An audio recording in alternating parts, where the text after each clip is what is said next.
Alrighty, so I have been seeing this team quite a bit, and I actually got a comment this morning telling me why I've been seeing this team, and I thought that was kind of interesting.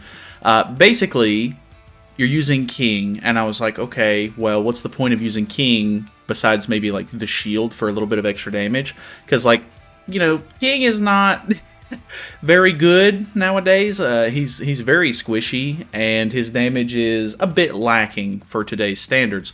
But the reason is because obviously he has two AoEs, and using AoEs will give the enemy Seed of the End. So the more I play with this Meli, the more I realize that I've been kind of relying on him playing just like Perg Meli does, and that is definitely not the case. He is definitely his own kind of thing.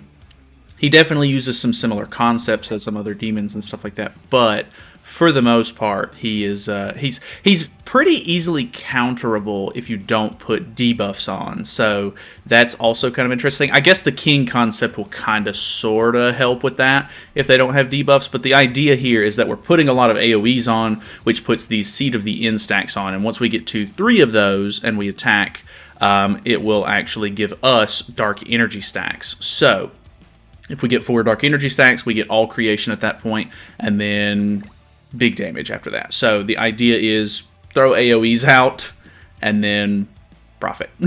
So yeah, I don't know. I'm not exactly sure. I need to do a little bit more testing. I guess I'll do it in this first match. I need to know if the seed goes on at the beginning of the attack, like before the attack actually goes off, or if it's after the attack goes off, because that is kind of a big thing. I'm assuming you use Bond just for like extra damage reduction and maybe like a fallback if they end up killing your King off. So let me see this. So we throw it. I assume that went off beforehand. So maybe if we, like whenever this Meli stack hits, it'll go ahead and remove them. Okay, it does. So we already have 3 Dark Energy stacks, which each of those is giving us, what, 10% defense-related stats, if I'm not mistaken? And now that we have those, the big problem with this is that I have Bond on the team, which I'm not a big fan of. Maybe it would be almost better. Well, it's kind of a hard call. Like, you could run Deanne or something like that, but I don't know how good it's actually going to be. I think I rushed to conclusions a little bit. Like, obviously, if you go first, you're going to get some really big damage off turn 1. But going second, with me having Bond on my team, I'm giving him a lot of debuffs, and whenever the start of the turn happens for him, he's going to be able to cleanse off 1 debuff from every one of his allies, and that's going to give him a seed stack anyway, or a dark orb. I get his buffs confused a little bit. But I think that's kind of where there's a little bit of like weirdness there, because like, I mean, we basically, I got my 3 stacks on my first turn, he got his 3 stacks on his first turn, so obviously he's not going to be able to get his 4th stack because he's not going to be able to put 3 debuffs on and attack after, he's popped all creation. So that, I guess, definitely does make going first a bit better, but if you're tanky enough and you can keep your Meli alive, it will, it could potentially be okay to go second in some scenarios. But the King is definitely interesting. Another note that they said in the comment this morning was that if you do double attack, it doesn't matter if he gets disabled or not, because that's just another debuff that Meli can take off, whenever it comes back to your turns. That way you can grab your extra seed or your extra dark orb. So that, I don't know, it's kind of a weird concept. I kind of like it, but I could definitely see King's not got the greatest CC, so I'm assuming if you went with like a really good Demon team or a really good Sins team, like with Deanne instead of King, you could probably out-CC this team and go first, and then it would kind of nullify the point of it a little bit. So like if this guy had higher CC than me, the whole point of this team would maybe go out the window a little bit. So that's honestly fair. I really can't fault anybody. I'm in Champ 1. Surprisingly, there's a lot of people playing Champ 1 right now, so that is kind of nice. I'm at least getting some real players, but I feel bad because I have really high CC. But anyways, if you're new to the channel or anything, feel free to subscribe. If you have any other team suggestions or anything, feel free to let me know, because I'm kind of just messing around with Meli this week, and I don't know. I might mess around with your suggestion if you got one.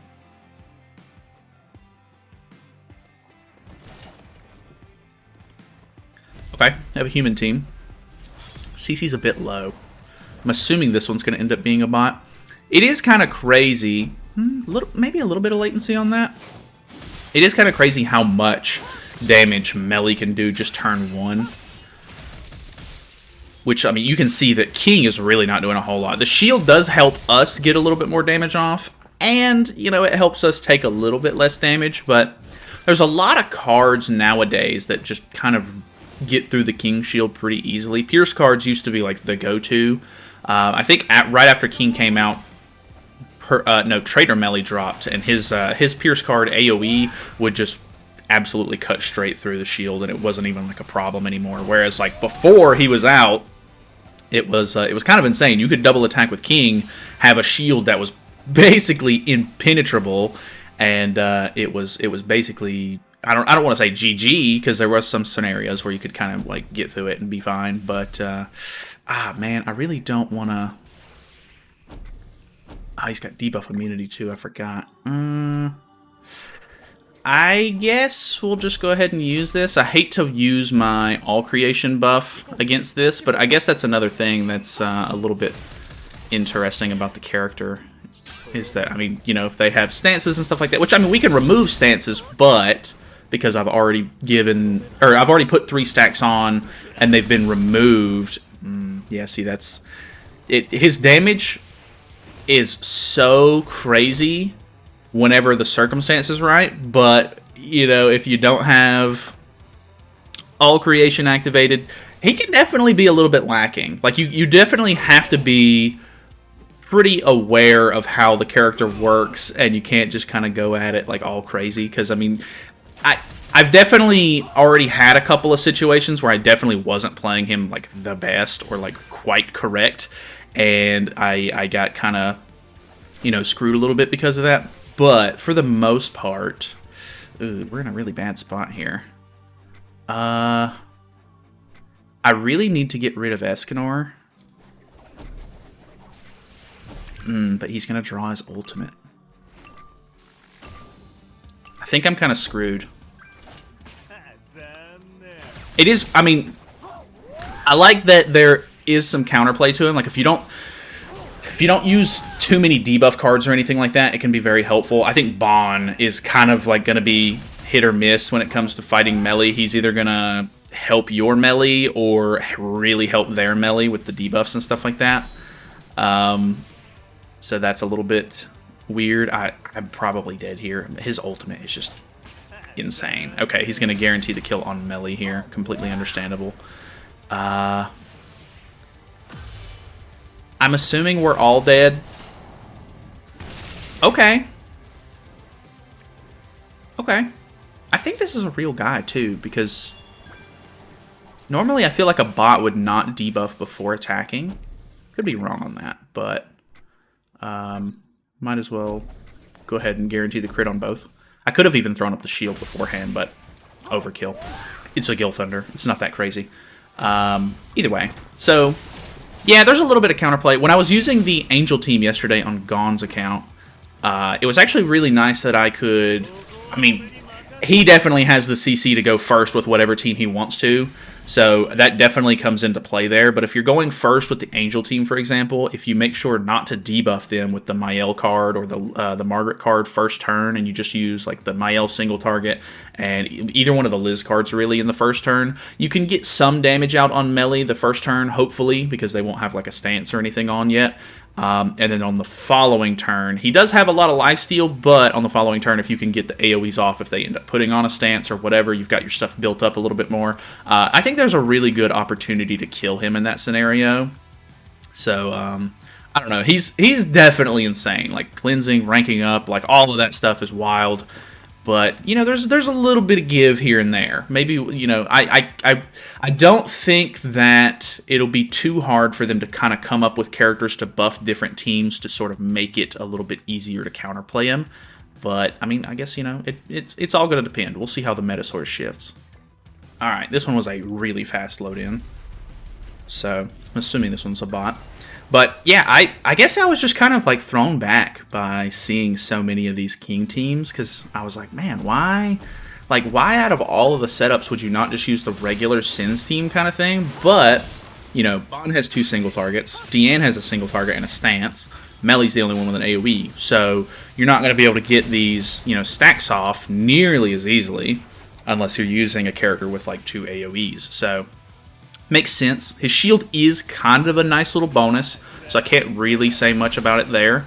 I really kind of wish that his Holy Relic would have brought him back into relevancy a little bit more, because it really doesn't help that much, unfortunately. His Holy Relic is just kind of mediocre, and that kind of sucks, but I guess it just kind of is what it is. I think I'm going to do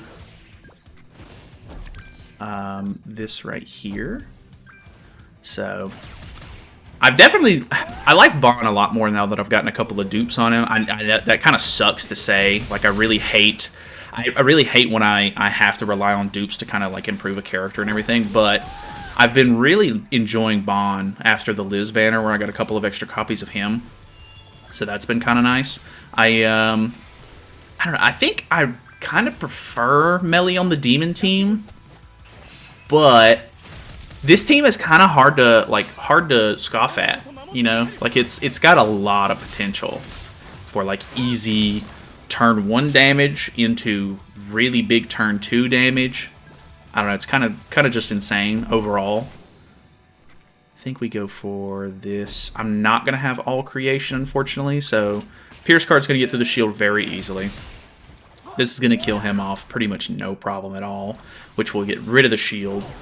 Merlin is one of the tankiest characters I've ever seen in my life. I really wish that she would have gotten a much cooler Holy Relic. I was really hoping it would be like something super cool, or like even if it was to make her debuffs like gray debuffs. I know that sounds insane, but honestly, like, her passive is already so RNG anyway that it wouldn't be that ridiculous, I think.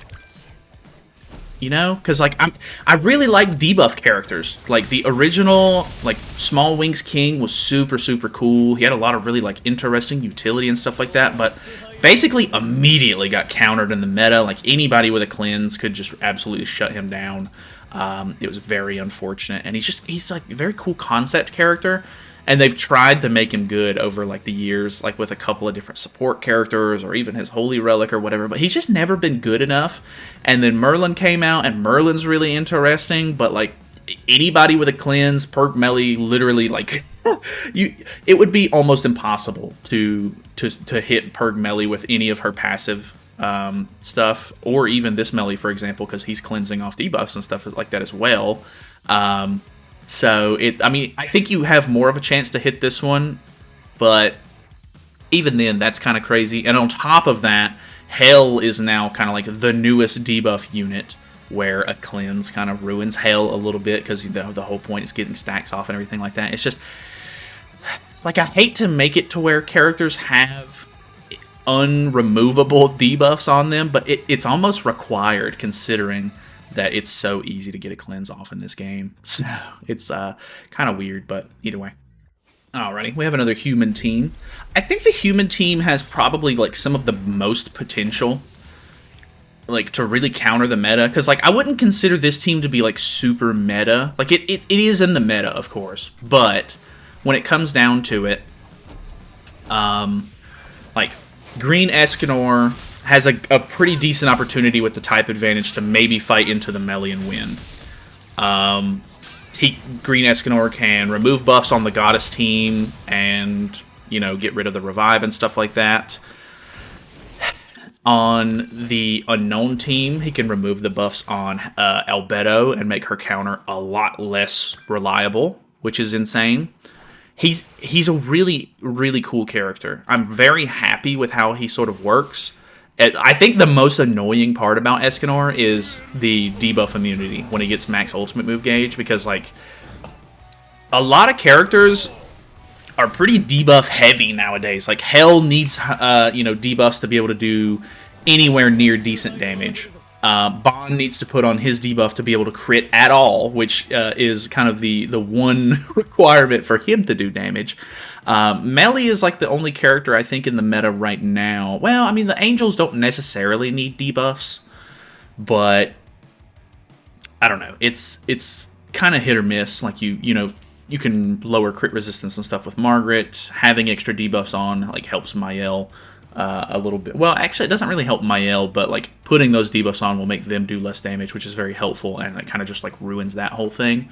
So I don't know. Escanor's kind of a force to be reckoned with. I can only assume that in February we'll end up getting Chaos Arthur probably for the festival. Considering how close we are to the end of the story, like I completed the current chapter that we got with this festival the other day, and like it was a really cool chapter for one, but it leads right into the Chaos Arthur stuff, and it's I assume that's going to be the very last chapter that we get is the next one, so it'll end on chapter 30. I think. So that'll be kind of cool. I'm interested to see how they sort of incorporate the 4-night stuff after that, but I don't know. We'll see how that goes when we get to it. Alrighty, we have a demon team. His name, Goofus. I really like that name. Alright, that's kind of cool. We really don't have any reason to do anything other than this combo turn 1. Like, I mean, we could potentially try to throw on like a Bond debuff card if we want to try to set up for him on the next turn. Oh my god, insane. But getting the dark energy stacks and stuff like that is going to be much more beneficial. Plus, the fact that we're putting up the shield with King means that, like, if he uses the AoE right here, which he's not, but if he does, I've seen the shield actually take the entirety of the AoE, which is kind of impressive. But that's going to be a whole set of debuffs that we're not going to actually get onto our character, which means that we're not going to be able to cleanse those off for extra seed stacks. So, I think if you're going up against other Melis, the demon team ends up being a really good option for that. For the whole fact that you aren't putting on as many debuffs. Like, I mean, it's really nice to be able to get off the whatchamacallit, the Demon King AoE, because it's going to put Mark of Death on, it's an infect, and it lowers some stats, which means that it'll help you do some more damage. But if you can not do that turn 1 against another melee, then that's going to be 3 seeds, or 3 orbs that he's not getting on turn 2. So, or on their turn. So that'll help a lot in that regard. It really just comes down to, I don't know, just different strategies, I guess. But it's definitely interesting how this character plays. And I should have used the King Shield first, of course, but I'm kind of just fooling around. I'm honestly having more fun talking to you guys while just playing than actually playing. But yeah, I'm actually kind of, like, it kind of makes me happy to see King, like, back in the meta a little bit. Because he's a really cool character, and like the double AoE, there's not a whole lot of characters that use double AoE that aren't like unknown, you know, like Merlin, for example, and like Echidna and stuff. Like, those are the characters that I think of when I think like, oh, I need a character with double AoE. But King is a really cool option. I just really wish that fairies were cooler.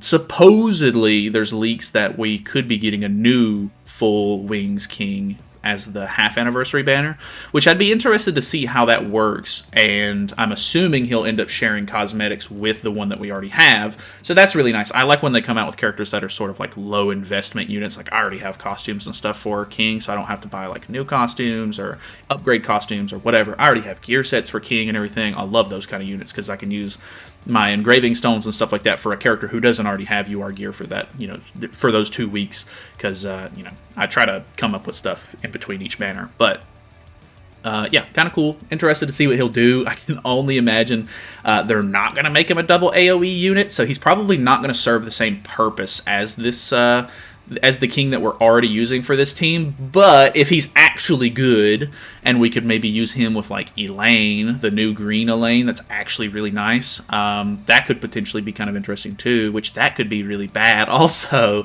because you're going to immediately put on debuffs and then Meli could cleanse those off for stacks, so that could be kind of a double-edged sword kind of thing. But definitely interesting to see King kind of back. I hope that I didn't talk too much at the end of every one of these matches. If you didn't like that, let me know. But yeah, obviously timestamps and everything help with that kind of stuff if you want to just skip to the next match, which is great. But either way, thank you guys so much for watching. Like I said, if you have any team suggestions or anything, something you want me to try, feel free to suggest it. I don't know exactly, if it'll be video worthy. Sometimes I get suggestions and I try my best to make it work, and it just ends up not being like good video sort of material. But if it is, it's always fun. So thank you guys so much for watching. Hopefully you guys enjoyed the video. Feel free to subscribe if you are new and you have not already. And I will see you guys tomorrow.